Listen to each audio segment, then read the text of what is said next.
Started. All right, guys. Welcome to the 7th episode of Dorms to Dollars. Today we have a really special guest, Dr. Owen. You can introduce yourself. Hi, I'm Dr. Owen.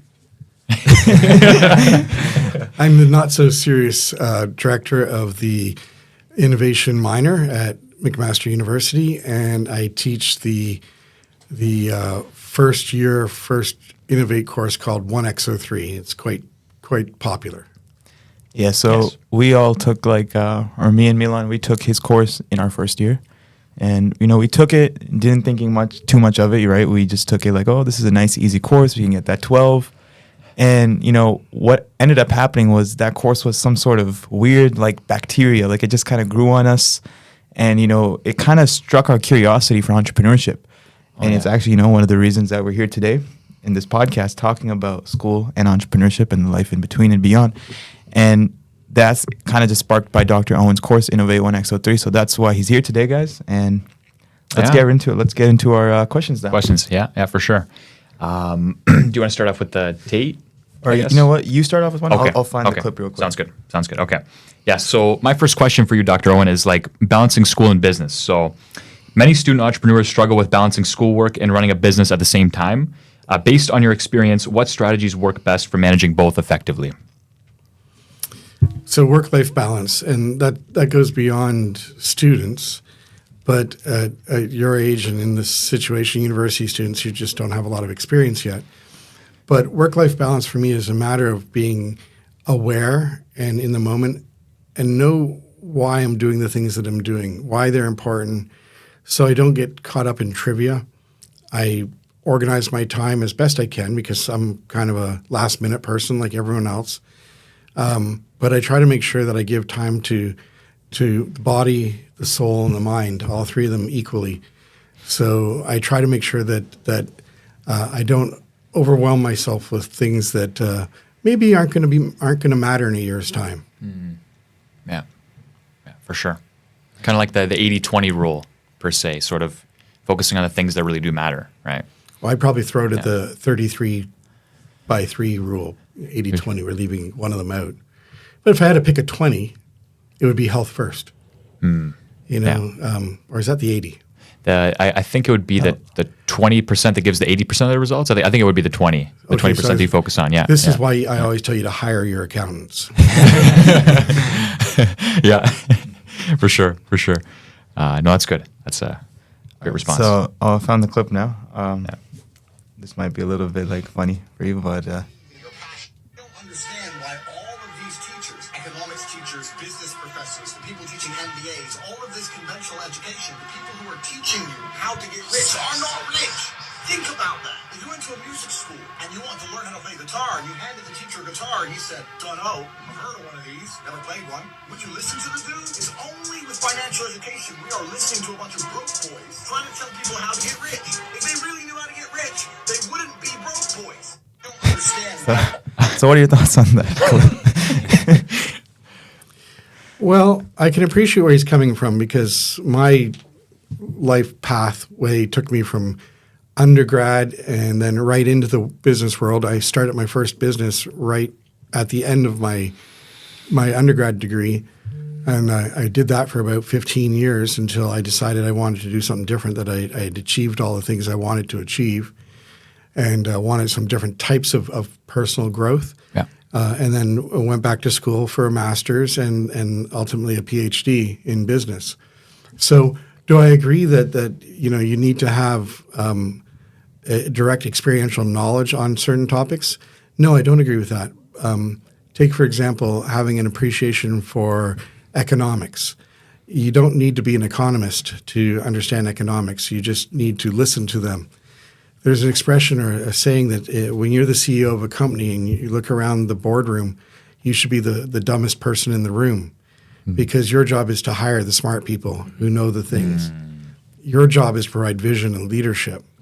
And whether you need an education to do that or not, you need an imagination more than anything else. So those people that are trying to teach you things without the life experience, well, they teach you the underlying knowledge, the wisdom that guides the observations that we make.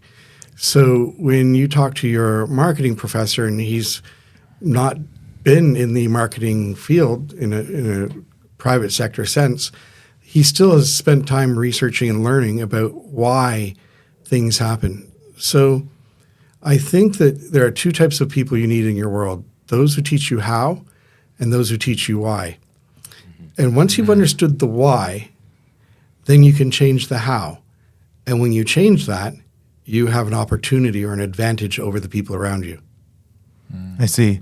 Yeah, that makes sense. Like that, the CEO analogy, that's like really correct, because, you know, even in like my own startup that I'm working at, like, right, like if I look at the founder, like he's not like an expert in anything. If anything, he's only an expert in decision making. That's where he would be an expert in. Like he doesn't know like Figma super well. He doesn't know how to do SEO super well. So that's all on everyone else who's in that department. And I think that point, you really nailed it. Yeah, I don't know that I do anything really well anymore. In the sense of from a business perspective, if I were to think, gee, I'd like to go back to running a business for myself, I'm pretty sure, other than my wife attacking me for that, I'm pretty sure that something inside my head would say, no, you're not ready for that anymore. You've moved on, and you see the world differently. So being able to put people around you that guide you and give you wisdom that you can then make decisions on, that's the most important thing the CEO can do. Mm-hmm. I think it's interesting that nowadays a lot of young guys, they look at entrepreneurship and they think it's something that they can kind of do on their own. It's kind of glamorized, this like lone wolf mentality. Mm-hmm. Do you think that's even possible? Like, it isn't, correct? No, it is. But you know, in academics, we have this phrase that says standing on the shoulders of giants. Mm-hmm. And every time you do research, almost every time you do research in an academic setting, you start off by looking at what everyone before you has done. And then you try to find something to build onto it, like one brick in a wall, one step at a time. Now, if you're the only one putting the bricks together, you might build that wall eventually. Mm-hmm.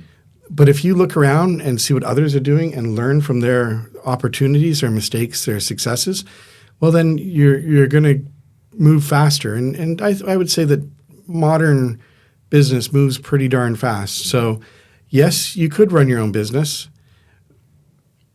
I would be hesitant to say you have the same odds of success or of fantastic growth, you know, an Elon Musk, for example. Mm-hmm. I would say you'd have less chance of that if you really thought that you could do everything that a team can do. Mm-hmm. 100%, yeah. Like, that's actually funny, though, that you mentioned that point about, like, you know, learning from the people who've already done it and then just kind of building on that. Because that's kind of like a dilemma I'm kind of in right now, where it's like, just for a little bit of context, so I'm part of this startup. It's called Workflow, and our competitors are like Asana, ClickUp, Monday, Jira, right? You probably use like Jira or something like that or something. I'm familiar with most of them, yeah. So, you know, usually when it's time to make a decision, we go like, okay, what did the competitors do? Every single time to go, what did the competitors do? Just copy them, just do this. And I'm like, okay, like, you know, it's good to learn from, you know, the people who've done it before us, but if we just keep doing what they did, like, how are we supposed to differentiate? How are we supposed to grow? Shouldn't we just do something absurdly different? So it's like, but then it's like, don't reinvent the wheel, though. You know, it's like. I hesitated. I jumped at the thought of absurdly different. So there's a technique I teach in all my classes. It's called case methodology. And that's not case study methodology. This is case methodology. And that stands for copy and steal everything. So when you see someone being successful using a particular strategy, then it makes sense that you would want to try and copy what their success is. Mm-hmm.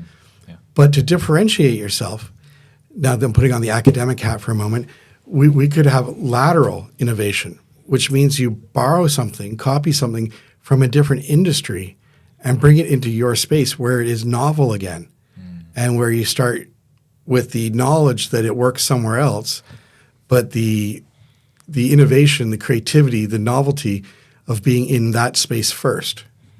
That's actually a really good point. That's actually a point I heard recently, actually. So that's I hope so. I taught you that one. Yeah. I heard it in a different context. Like I heard it in the content creation space. Like I was just watching this video, and the guy was basically like, a lot of people when they're starting off making content, like they'll pick a niche, for example, let's say fitness, and they'll see what the top fitness creators are doing, and they'll take elements from that or they'll copy that. But what you need to do is you need to look at a different niche, let's say cooking, take the top elements from that and put it in your fitness niche, and that's what's going to make you different, but still you're copying elements that work. Yeah, it's the same thought. Exactly, yeah. I think the first time I heard this sort of strategy involved comparing the typical business with the Catholic Church and how it creates its successes through its membership, and how those are controlled through different levels of bureaucracy. And at the time of the gentleman who was explaining this theory, it made a lot of sense because the Catholic Church has been around for centuries, or maybe it might have just been Christianity in general, but as you still get the idea, it's been around for so long, it must be doing something right. Yeah. So, but it takes a little bit of imagination to go from religion to business. Although some people would say Apple is a bit of a religion. Yeah. Yeah, because my thing is always like, I feel like, for example, like the Catholic Church even, I feel like they did something, right the first time, and it's stuck, and they don't really have to change it because it already has that credibility. So, for example, like if I were to relate to business, like for example, one of our competitors, ClickUp, how they grew super fast was through SEO, because their blogs, they were just putting out like a crap ton, right? But nowadays, if we were to do the same thing, that doesn't really stick anymore. Like SEO and blogs, they're kind of getting depreciated by AI and other search trends, like you go on social media. So or SEO, it's not dead, but it's not like it used to. So we can't copy them in the same sense. So that's why I have this do we do this or do we do something completely different? I think when you mention SEO, you have to recognize that SEO was basically a series of strategies to game the system. Mm-hmm. They were never really. It was never really intended. Yeah, to I'm be talking mainstream. about like specifically Google search, like SEO. Sure. Yeah, and so am I. Okay, Yeah, but there used to be there's all sorts of tricks that over time have faded from that Mm-hmm. industry. But in the bottom, at the end of the day, it was how can we put our page in front of an equal competitor, and we're just getting more refined and more sophisticated in how we react to those strategies. So it's much harder to fake a Instagram posting of video, let's say, than it is to customize the text on a web page. And the weighting of dynamic content versus static content, and so on and so forth. Mm-hmm. So it'll change again. There'll be something else that sways that curve. It's just a pendulum that swings back and forth. So as you add to your toolbox, your ability to cope with problems increases. There's an expression that if you only have a hammer, all problems look like nails, right? And if you keep adding SEO or Instagram, any of the social medias, each time you do that, you're adding a tool for the toolbox, which is good for a particular problem, not all problems. So the SEO one, we're not seeing a lot of development in strategy because it's matured, but the other guys are still teaching us new pathways to follow. Exactly, yeah. Okay, cool. So do we want to get into the next question? Yes. So, so many young entrepreneurs worry that their age or lack of experience might make it harder to be taken seriously by investors, customers, partners. What advice would you give them on establishing credibility and building trust in the business world? Well, as I've said before, grow a beard. And that's contrary to the sort of Normal understood stance. norm, which is in sales. Two things you never do are wear a brown suit or grow a beard. So in part, that idea is that the beard hides micro expressions and makes you more difficult to read, which then makes you appear less open and then more of a risk to you. It's just a evolutionary trigger. The brown suit I can't explain other than someone had good taste to say that. But the idea and there's also the idea that salespeople say you need to, have a clean shave face so that people can see those micro expressions. Yeah. But what if those clean looking faces just give you a baby face? Yeah, I know. And I know. people start to look at you as younger. So Yeah, that's I my started, struggle. the last time I shaved this beard was in 1988. Yeah. And That's crazy. I think I started my first business around 91. So, you've So I always had the your beard. Yeah, you've always had it. Yeah, Basically, always I had it. think I might have been born with it, but there are no baby pictures. I can't verify. But for me, it was actually the beard looking there. So going into a situation that's chaotic and you're a duck. On the surface, you're calm, collected. It doesn't matter what's going under the surface, you're a madman. Right. But on top of the surface, you're that duck. You're calm, collected. Everyone will look at you and say, that person has their stuff together. I want to, I'm going to follow their leadership because they look like they know what they're doing. And looking like you know what you're doing, coming in with confidence, speaking confidently to others is a big part of that whole getting people to trust you. And if they trust you, they will do things for you. And sometimes they'll take a risk with you. So going in and saying, gee whiz, guys, I have no idea what I'm doing, but hey, let's have fun and see what catches fire. Not a good strategy. But if you go in and saying, okay, I understand the problem, and then, standard active listening, you then feed back the problem to the person. They agree with you. Now you've got them in an agreement cycle, and now you just start building on that agreement. That's the sort of strategy you use when you want to be successful, whether you're 18 years old or 20 years old or 80 years old, because it happens at both ends of the scale. So having personal confidence. And I think one of the things that's really important that you don't want to overlook is that whatever you're doing, whatever business you start, you have to believe in it. You have to be 100% your biggest fan of whatever you're doing, so that when you go and talk to somebody about it, you don't have to hesitate and go, you just dive right in and say, absolutely. Even if you don't know the answer, you just do your best and fix it later. Yeah. Yeah, that's something I believe in a lot. It's that emotional conviction that you know what you're doing, that no matter what happens, that the brand's going to succeed. I think if you go into like a meeting or talking to any sort of investor with that mentality, you have a much better chance of coming out successful, right? Well, yeah, and part of that is like making eye contact with somebody and going in and meeting them, say, I'm from blah, blah, blah, blah, Yeah. versus making eye contact and holding it, Yeah. shaking a hand properly. In one of my iBiomed HESI classes, we do an exercise that is pretty much just shaking hands. No way. Really? Oh, Yeah, that's because cool. a lot of people suck at it.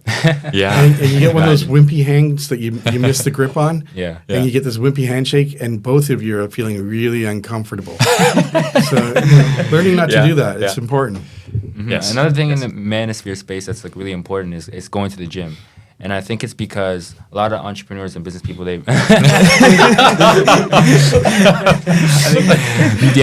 like a lot of people understand that, okay, if you have a good body, if you look fit, if you look healthy, then it kind of signals to the other people in the room that you're respected and that Competent you're and, competent and you're like- disciplined and you can get things done essentially. Yes, so what's your thoughts on that? So you're speaking Yeah. about the same thing, and Yeah. and you're talking about one way you could do that. Exactly. But I do believe people in wheelchairs can be equally That's true. successful. I agree. Right. So Yeah. when I finished undergrad, on my way home from my first set of exams, something happened, and I triggered the onset of a type of arthritis that I had for about 20 years following. And for the first 10 to 15 years so most of the time I was actively in my own business, I walked with a cane. And what I found both to critique your idea and to support it as well. Yeah. So that didn't stop me because I didn't think of myself as being disabled. I hate all the euphemisms, but differently abled is how I would think of myself back then. What I found was that if I used one of those ugly wooden hoop canes you get from Walmart, Yeah. you look broken. you look tired, decrepit, whatever. It just, in my personal view of myself, was not a positive one. But when I bought a nice looking cane with a gorgeous looking brass handle that was like carved, it looked really pretty and nice. Yeah, yeah. I kind of started to stand up a little bit taller. And with that rebuilding of confidence, all those other concerns go away. Now, you asked about the gym.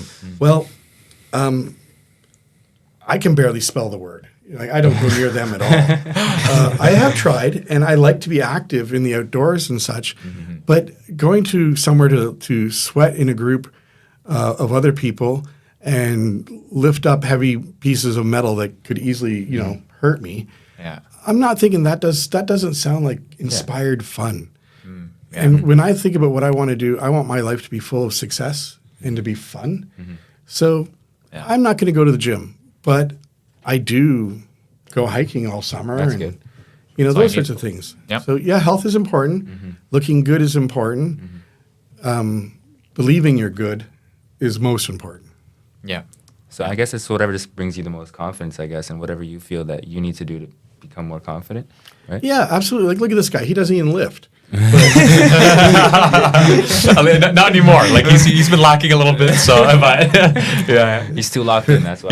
he's locked in. Yeah. That's what you call low-hanging fruit. Low hanging. Sorry about that. But I'm not. No worries. That's Yeah, fair. yeah. That's fair. So, no, that's lovely, that we dug into that.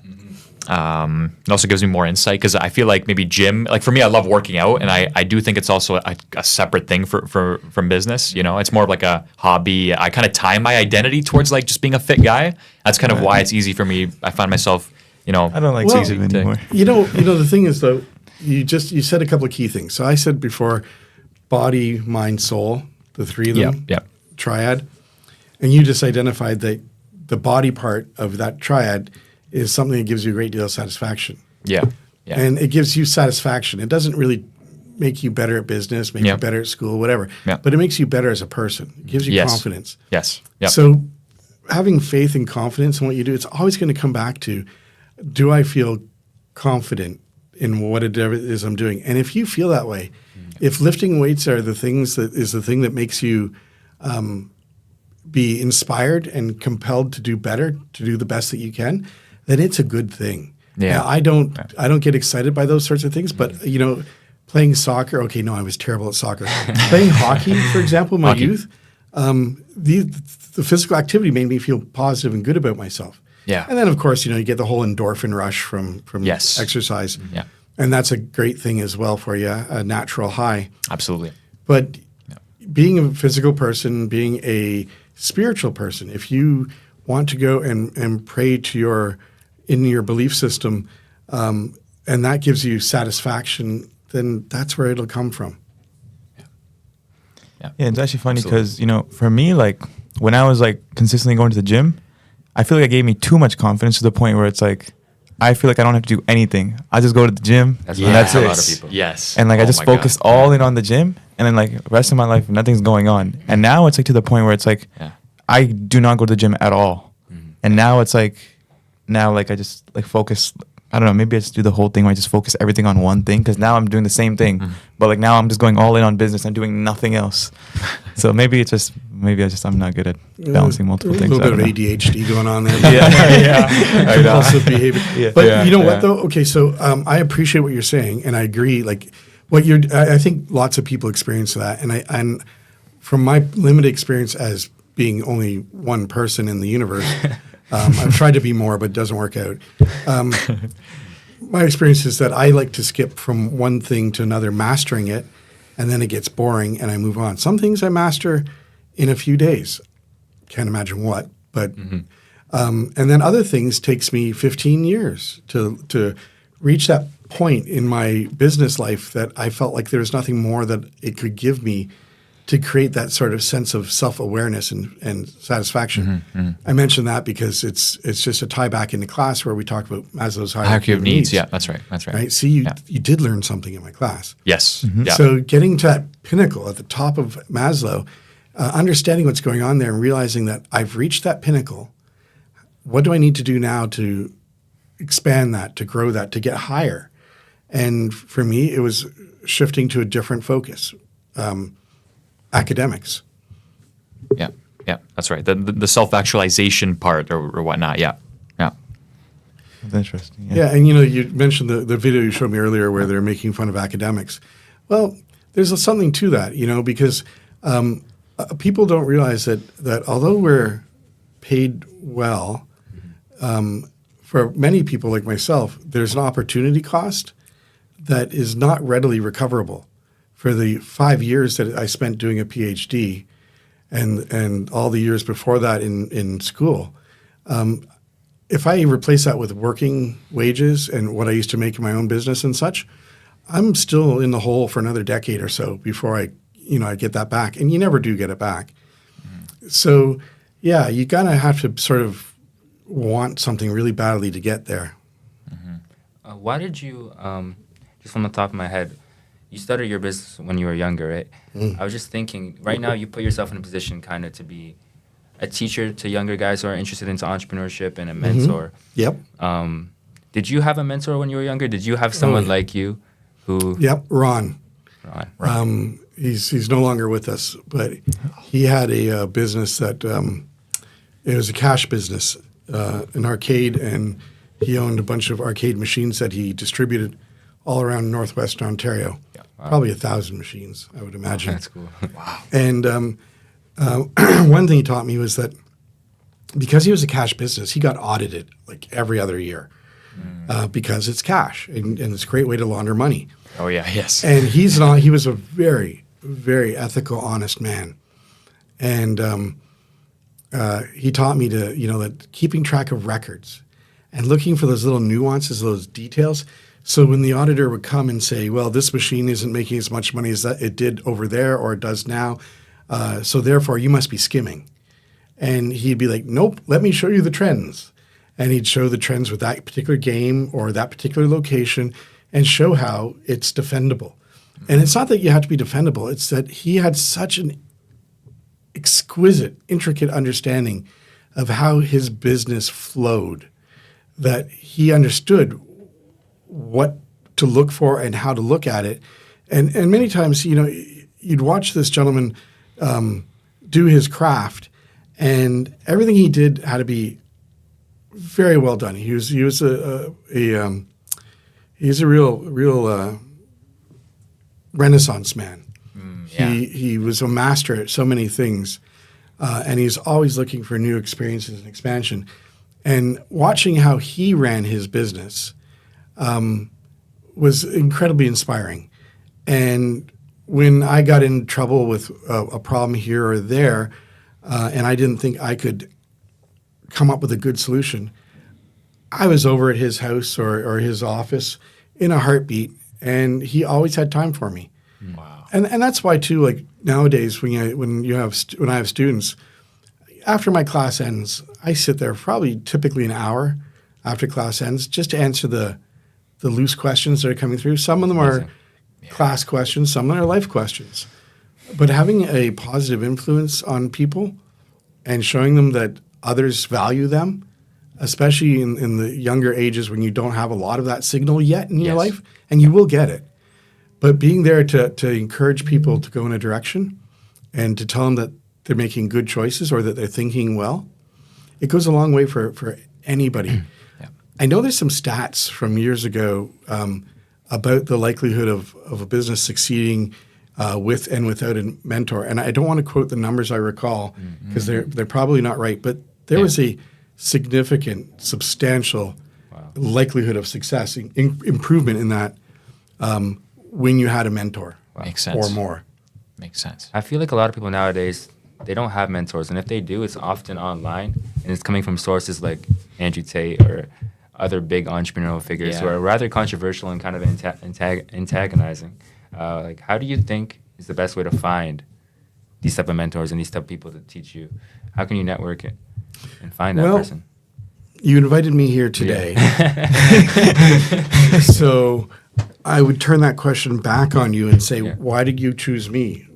And I don't want you to answer. It's just a hypothetical question. Yeah. why did you choose me? Because you had some experience with me that led you to believe there's some value in it. Yes. And that I could give you something that you need or want for your podcast. So when you come across people who seem like they know their stuff, don't ignore them. Keep track of them. Take their business card. Follow up every 6 months to a year and to say, hey, do you remember me? I just want to check in and see if you've done anything new lately. And actively manage your contacts. And certainly you want to rank them. You know, you want to say that, okay, so, oh, look, another student wants to talk to me about something. Well, this year I'll have a little bit over 2,400 students. Yeah. But then there'll be the one student who'll come along and say, you know, I've been doing this thing in my business, and I thought it might be a good idea to maybe do a podcast that I could share the student experience of entrepreneurship. Huh? And and then that stands out, and I look at that and I think, yeah, I'm going to track those people, those three. They're clever, and they've got something good going on, or they're going to have something good going. I see value in it, Yeah. and so you follow them. Now, my students, when they graduate in 4th year and some in 5th year, I try very hard to keep track of the ones who I think were clever. One way I do that is in hiring TAs. When I see a student who stands out in class, I try to groom them towards the idea of becoming a TA for me. And in the course of the year, I'll have 35 to 40 TAs over the school year. And there's probably in that 35 or 40, 2, 3, maybe even 4 that I think are going to be above average citizens. Whether they're exceptional and they take off to great things, don't know. But I know they're going to figure stuff out, and they're going to be happy, and they're going to be remarkable in some way. And then it's worth following them. I do now when I invite guests back to my class to lecture. I try to do 2 a term, and one of them is always a former student because I have enough of them now that I can do that. But when I started off, I still didn't know enough people, down this part of the world. So, yeah, you look for them, you identify them, you catalog them, you stay organized, and have a system to follow them. Okay, so that actually makes me want to ask a question. So I have this one guy that's kind of like I wouldn't call him a mentor right now, but he's just been he'll give advice just unsolicited randomly, and he'll just give it for free, just whatever, and he's a really chill back, laid back type of guy, but he's also kind of he has this little bit of a weird edge to him. Maybe that's a horrible description, but basically my question is so this guy, he's been giving me advice randomly just for free sometimes, but how do I go to ask him hey, would you how do we become my mentor? I want him to become my mentor. I want him. Label. He's already your mentor. I see. You're already taking his advice from his wisdom. Because right now it's he just gives it to me randomly, but I never really reach out to him because I feel I'm kind of scared to reach out to him because I don't want to bother him. I don't want it to oh, this guy again, man. I told you what to do already. Well, you made an interesting point though earlier. Is you said that you paid more attention to the students who came up to you after class and asked you questions. Oh yes. So isn't it a lot of people are scared to bother these type of people because they're oh shoot, they're so busy. I don't want to bother him. I don't want to make him think I'm annoying or something. But you would probably argue that he would like it more if you bothered him more. Well, I recognize that I clearly have an inviting face that makes you feel safe and cuddly. True. Yeah. Especially if you're in a biker gang. Yeah. And it doesn't help that I ride a motorcycle either. So it really does not make me a friendly person. But in fact, I am like most people who look this way, just a huge teddy bear. Yeah. And yes. When someone comes to me and asks me for my advice, I feel a lot of gratitude. I feel empowered, and I feel a certain kindness has been delivered to me because that person has validated me and rewarded me by saying that they admire me well enough to ask for advice. Now, in the school setting, you could argue that I'm paid to do that, but you can always spot the prof who's paid to be there and the prof who wants to be there. Yeah. And I would hope I'm one of the latter. Yeah. So whether it's, you don't want to interrupt this guy because he's a busy dude, he can say no. It's not your job to set his calendar. All you need to do is say, hey, Billy Bob, I've got this weird thing happening. I want to get your opinion. Can I buy you a coffee?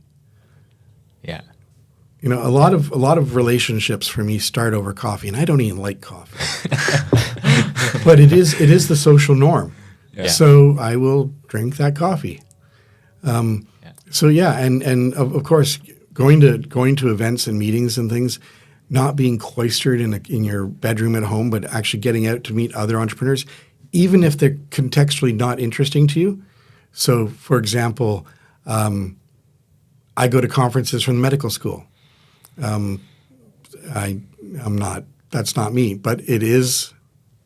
There's a learning experience in that, and and I've built relationships that way that have developed into opportunities and guest speakers and all these sorts of things. So I guess there's one thing that you could take away from this is, a positive attitude, and don't burn bridges, but open doors. Open as many doors as you can, and keep the doors open as long as you can. If it isn't costing you anything to be nice to another person, be nice to them. They might return that favor one day. Solid advice. Yeah. I like it. Yeah, I'm not a really big road rager. You might be able to tell. It's just, look, that person's road raging. Well, okay, if they need to be in front of me, then let them be in front of me because they've got something on their mind that's important. Yeah. For sure. And when I'm on my motorcycle, what's on my mind is I don't want them in my mind braking too fast or something. Yeah. Yeah, for sure.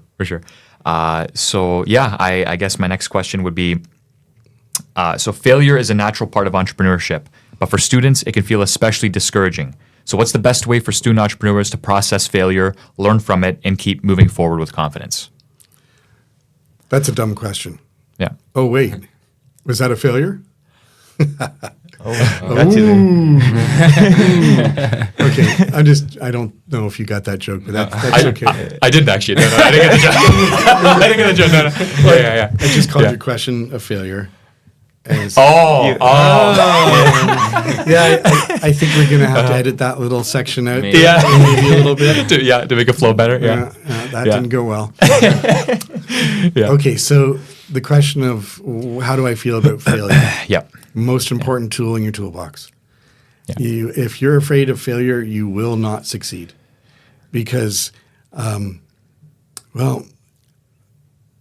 example, learning a musical instrument. You can read all the books, watch all the videos, listen to podcasts, pick up the instrument, and still sound like crap. Yeah. It's not until you practice. What practice is repeated failure until you achieve something that you set as a goal. So failure isn't a bad thing. It's the pathway to success. It's the teaching moment, the tool that will change, and you'll say, oh, that didn't work. I don't think I'll do it that way again.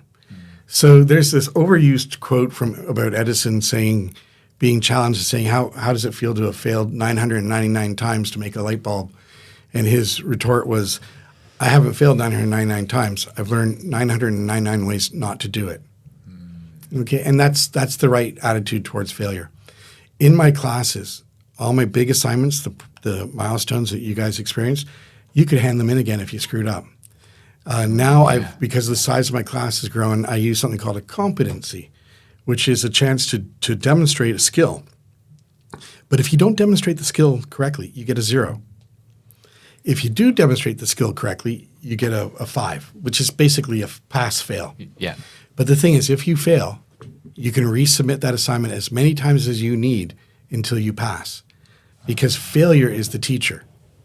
And so it gives you the power to go and learn this thing and try the things that don't work until you've achieved the thing that others are measuring you by.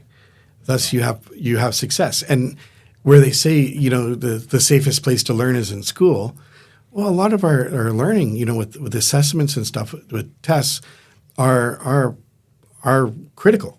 And if you don't get that A+, then what's the point? Which really frustrates me as an instructor. But if I give you a way to always get the A+ and it's just about how tenacious you want to be, well, now I've given you lots of chances to be caught in that safety net, be brought back in and try again.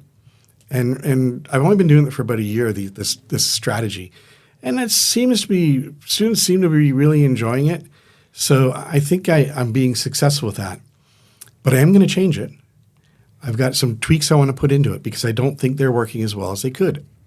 Why? That could be a failure. But it's not. It's an opportunity to make it better. Yes. So Yes. failure isn't a thing. Yeah. The only time you fail is when you stop trying. See, that's it. Yeah. I had this is a different story, but I had a neighbor who had an alcohol problem and was a very young person with a family background history in alcohol. And so a tragic case in one way or another. And Yeah. he was sitting one day on my lawn crying. And he had just gotten out of rehabilitation for the second time. And he was saying he wanted to hurt himself because he was a failure. He couldn't do anything right. He's drinking again. And through conversation, I learned that he had stopped taking hard drugs. And his alcohol consumption was down to just beer. No more bottle upon bottle of hard alcohol. He had had successes, but he didn't see those. And so we had a conversation about how all you've really done, you haven't failed. You only fail when you quit trying. yeah. But all you've learned now, or where you are now, is you've learned that type of rehabilitation wasn't sufficient.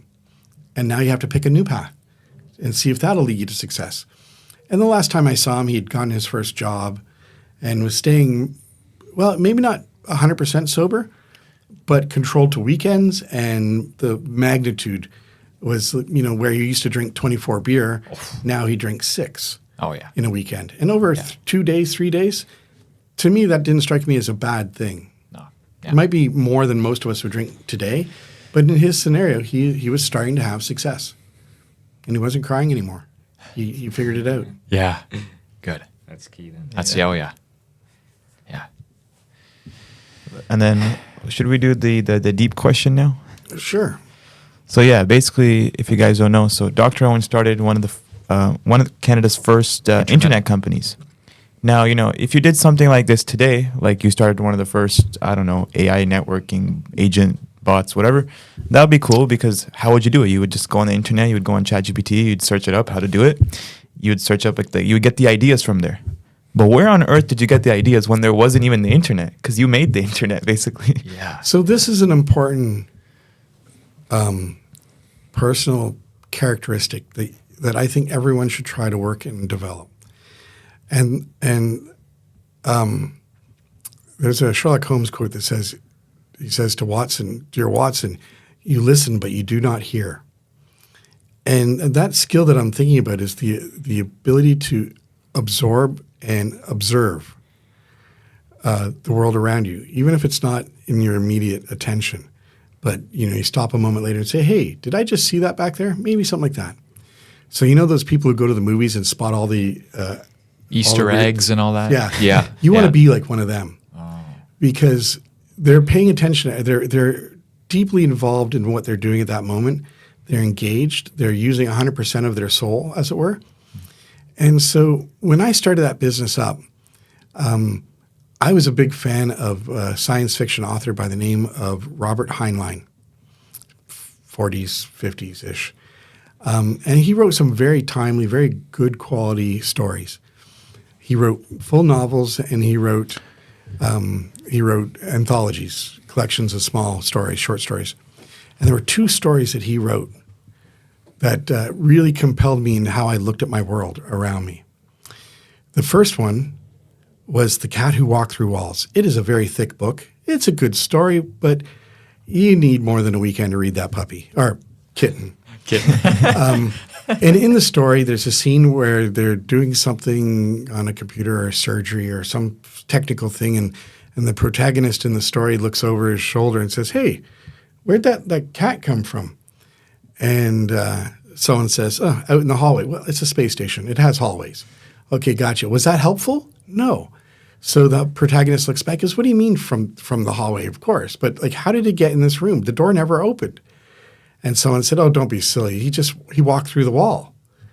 And the protagonist again looks and says, "That's crazy. A cat can't walk through walls."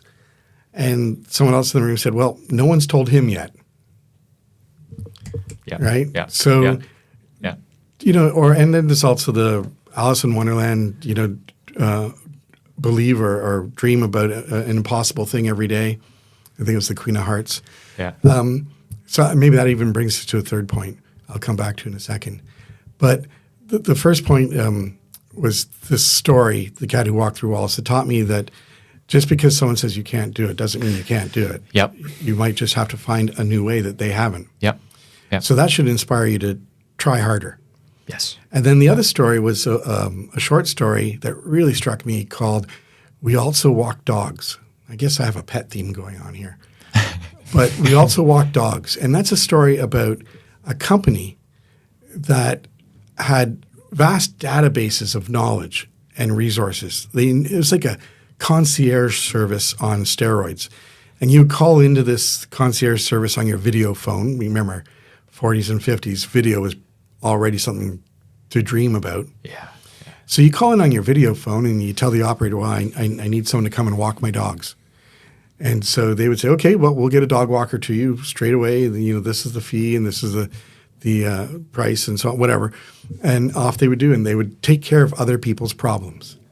And they were successful at it because they had access to a vast amount of knowledge. And what is the internet? A vast amount of knowledge. Yeah. And the story was about a highly successful business because it was able to not only have access to knowledge, but be able to manipulate it and use it effectively. And so that taught me, or that gave me insight into what the internet should be. This is before World Wide Web, and this is back in the day of Gopher and FTP. And so it was something I looked at and thought, oh, darn, that is going to create a community. And that's where businesses start, in communities. And so I'll make this a bit longer. One of the things I did in my business when I was trying to get people to be aware, because I had to teach people what email was, is that like a fax machine? Where does the printout come out? So I had a lot of my challenges in the early part of my business was educating my potential future customer on why they needed this thing that they've never needed before. Very tricky thing to do. Yeah. So one of the ways to do that, I felt, was to, eliminate barriers and build trust. So I went to every religious organization and nonprofit organization in Thunder Bay where I was living at the time, and I gave them a free account to get on the internet, which was kind of posh and cool at the time. And so take, for example, the case of, let's say, a church. The church now has an address, and in the future they got a website to go with it when we invented that. Yeah. And they could use it any way they wanted. And I showed the people how to find things that were of interest to them, sermons or how to build a robot. Didn't matter what it was, whatever group. And so I gave them that. And so what would happen is when people would come to church, the minister would say, well, you can reach us now at our free internet account that Norlink gave us. That was the name of the company. And all of a sudden, people were trusting my name because the reverend said so. And these people of authority and trust in their communities. So I focused on trying to develop micro or miniature little communities all around me. So that's where my marketing came from. My idea for the internet came from we also walk dogs, and the idea that not trying, but having to always try before you give up, was The Cat Who Walked Through Walls. So 3 stories that really informed my personal attitude towards running my business, and then, of course, the other thing was under promise and over deliver. So as competition developed around me, and the internet is ubiquitous now, but even at the time you could say it was the same thing, right? Yeah, we all had a pipe into the same pot. Yeah. So how do you differentiate yourself when everyone sells the same product? And so while my competitors talked about their technology being the fastest, the biggest, the whateverist, I just said, we answer the phone. When you have a problem, we'll be there. And we were the first internet service provider in the region. We are the last independent one. It closed after I'd already sold off my shares, and it ran for another about 18 months. I thought it was time to get out. It was a good time to get out. So, yeah, there's a couple of pieces there that just that's how I got started. I wasn't really looking to start a business. I was more like a tree hugger back then. Wasn't a capitalist pig dog yet. And so when I was exploring these things in my life and not closing doors and trying to keep my toe in every one to see what was around me, one of these just had a slightly brighter sunshine or light to it than the others. And I was like a moth. I just saw the opportunity and flew to it. Yeah. And then start pounding my head up against the light bulb. Yeah. Yeah. You made an interesting point there. You're like, I under-promised and over-delivered. And I feel like nowadays everyone's over-promising and under-delivering. Now imagine what that would be like for you if you did it my way, how successful you would be. Yeah, that's what I'm... The only one doing it. Yeah. Doing it well. Mm-hmm. So yeah, giving that extra little bit. You know, you take your car in and when you get it back, it's been washed. Those little subtle things that say, I care. That's what stands out. You know, when I see, let's say, had an electrician in my house last year, and he crawled around on the floor when he was done picking up every last little stub of wire, etc. I shouldn't say he was in my house. He was in my garage. Why? I wouldn't crawl on that floor, not much less, a stranger. But he picked up every last little bit of detritus that he had deposited. That's a guy who cares about his job. So you better believe I tell my friends, go hire him. Oh, yeah. Right? Because of what I saw there, those little things that under-promised, over-delivered. Oh, yeah. It's like interesting because it's a way of lowering the expectation. So then it's easier to get over that expectation and really impress them. Very true. Yeah. There's maybe a caveat to that, and it says don't get caught. Because if you're always under-promising and over-delivering, then customers begin to expect. So if you say delivery on Wednesday and you always come through on Tuesdays, and then one day you deliver on Wednesday exactly in time, well, then you're a big jerk because you've set a different expectation. So you got to kind of keep it in balance. Keep them guessing. Yeah. Yeah. But to their benefit, always to their benefit. Yeah. In my classes, when we're grading something, when in doubt, student wins out. If my TAs have to hesitate on a mark, give it to them. It's not going to make a big difference, but it will to them. Oh, yeah. To me, it's not going to change how I teach the course. To that student, it might be that little ego boost they need. Yeah. You said you found internet really in its early stages, right? Mm. So my question would be, it's a hard question, I'm not going to lie, but what would you think would be a comparison today? Would it be like AI, crypto? I mean, I'm sure. So what's the next black swan? Yeah. Yep. It's a hard question. Well, I guess, one of the things you got to realize is that when you go looking for black swans, you only see them through the lenses that you're looking. Right? So, and that lens is built from your personal life and your experiences. They create the biases that you have. And so at that time, when I started my company up, I was what you would call a nerd. Seriously nerdy. And so seeing technology that had potential for something, that was in my nerd wheelhouse. And so I saw it. But there are lots of other people around, newspapers and all sorts of other similar parallel industries that didn't see it at all because their biases were different. Do I see one right now? All the time, but none big enough that I'd want to care. So I'll be walking down the street and saying, well, darn it, why can't I, why do I have to do this to get this done? I sure like to cheat and do that simply. That's a black swan. How big it is, that's to be determined. But there's opportunity everywhere you look. If I don't drive down the road and see an opportunity for a new business, then I'm having a very slow day. Or I'm sleeping at the wheel again, one of the two. So, yeah, it's how do you find a black swan? Keep your eyes open.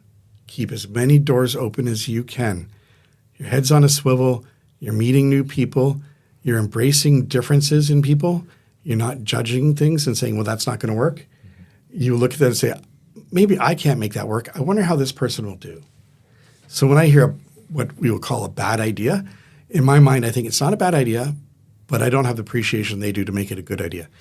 Now, that does have its own little caveat because as having taught this particular course 6 years, I think, 7 years, and doing it like twice a year. You multiply that by the square root of whatever, and that's a lot of ideas I've seen go past me, and I still haven't seen another black swan come by. I haven't seen a good idea yet. However, I have seen several students and several groups come up with ideas that they were passionate about, and they had some vision of it that didn't align with my lenses, but clearly it was something for them. And I've encouraged them to go on, and I've just said, I don't get it, but here's some advice. Make sure you do this. And they're fundamentals. Did anyone actually, I'm actually kind of curious, did anyone actually go on to go build it and do something along Several. with it? Oh, that's really I have good. several students who've graduated to full business assistants. That's really good. So, one point you mentioned there was, looking for black swans. Now, looking for black swans, I feel like as entrepreneurs, every good entrepreneur, I feel like they have a good eye for that, right? As you mentioned, if I'm driving in the car and I don't see a good business idea, that means I'm probably sleeping behind the wheel. It's a bad day for you, right? So I feel like that can sometimes become a problem for especially young entrepreneurs, because what happens when you start seeing so many black swans and you already have one that you're working on? Let's say maybe you're working on a business and they say, oh, this is a good idea, and you're trying to do everything and you're forgetting, now you're losing focus, and now it's okay, you're jumping from one business to the other. We personally experienced that ourselves, all three of us, I feel like. So how do you deal with that? I hope not. I'm gonna correct you there, because if you see black swans everywhere, or at least then you I'm probably exaggerating it. need to check the lenses on your glasses, because they're not everywhere. There are opportunities that appear magically that you just have to be attuned to watching, but they're not in itself an idea. They're just an opportunity to become an idea. And so you'll see things where you look at it and go, oh, yeah, someone could do that better. Ain't going to be me, and walk past it. But you've still got to be on your toes to be looking at things and saying, yeah, is there a way to do that better? And even if you turn the ideas away, it trains you to keep an eye open. And, this is such an overused term, but thinking outside of the box. If you truly get that figured out right, then you've got your next black swan. But judging by the 300 business ideas I see a year in my classes, no, people do not look for black swans. What's more likely is they've come up with a new flavor for gum. Right? Or some new twist on something. And so coming up with that really, really innovative, out of nowhere idea, hey, this internet thing could be good for whatever. The internet's been around since 1970. It wasn't until 1991, 1993, in that area, that people noticed it. But it's been around for a long time. So what changed at that moment? And that's a whole discussion for another day. But the point is that someone is in the right place at the right time to say, hey, that might be something. And they have the skills and the tenacity to make it into something. That makes me wonder what's out there right now that we don't know about that could be an opportunity. The internet was around since 1970, but most people only saw it until 1991. So there's likely something. And my takeaway is learn to open your eyes, so you'll spot that, hopefully. And it's still seeing a forest for the trees, right? Or trees for the forest. Either way, it doesn't work very well. So being able to keep your mind open and ask yourself all the time, why am I doing it this way? There's an expression about C's get degrees, and the big corporate leaders are people who got C's in university. There's a reason for that, because the C's are the guys who are lazy, right? And they wanted to find ways to get around the expectation to make it easier for them. And so they're the ones who spot the swans. And I would say for myself, without trying to brag too much, I was a very good C student in my undergrad. And how I got into grad school, I don't know. But I'm glad whoever it was I had to pay off, that's a good thing. So, but tenacity and see, that's another example. Getting into grad school, that was a bit of a task for me, convincing people I was worth the chance when my undergrad was so shoddy. And that tenacity and that force of will, feeling confident in yourself, all those things played a role. And the networking, knowing who to go to. to set up the opportunity to create the perfect moment for the swan to materialize. Yeah. And in the end, I'm here now. You guys got stuck with me. Yeah. Yeah. We're happy for that. Yes. Good Well, that's knowledge. nice. Oh, yes. Oh, me too. Yeah, absolutely. About the C student part, I actually remember you actually called me a C student before. So I want to Compliment. Yeah, compliment. So No thank doubt. you. I appreciate that. Yeah. So I guess I have another question if you guys don't have Oh, I was gonna say like since we have a little bit of time left, I was gonna say if you have like any funny stories. Like I remember you were telling us about the one with the kid in jail or something. Yeah. There's nothing funny about catching a criminal and sending his punk rear end to jail. Watching it was funny. No, it's not true. Experiencing it was quite challenging. I know it's amusing because now I can look at it from the other side and say that stress, that fight, that desire not to give up, even though someone just kicked me in the teeth. That's the sort of attitude you have to. I never saw that as a failure, but I sure did see that as a learning opportunity, how I could do many things differently. Oh yeah. So,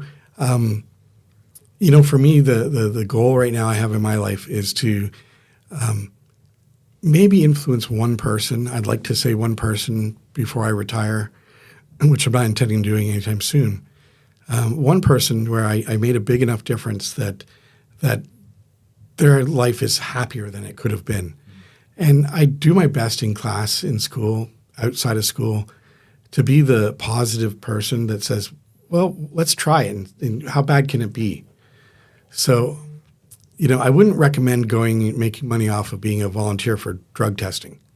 That's probably not my thing. And jumping out of an airplane seems a little bit foolish.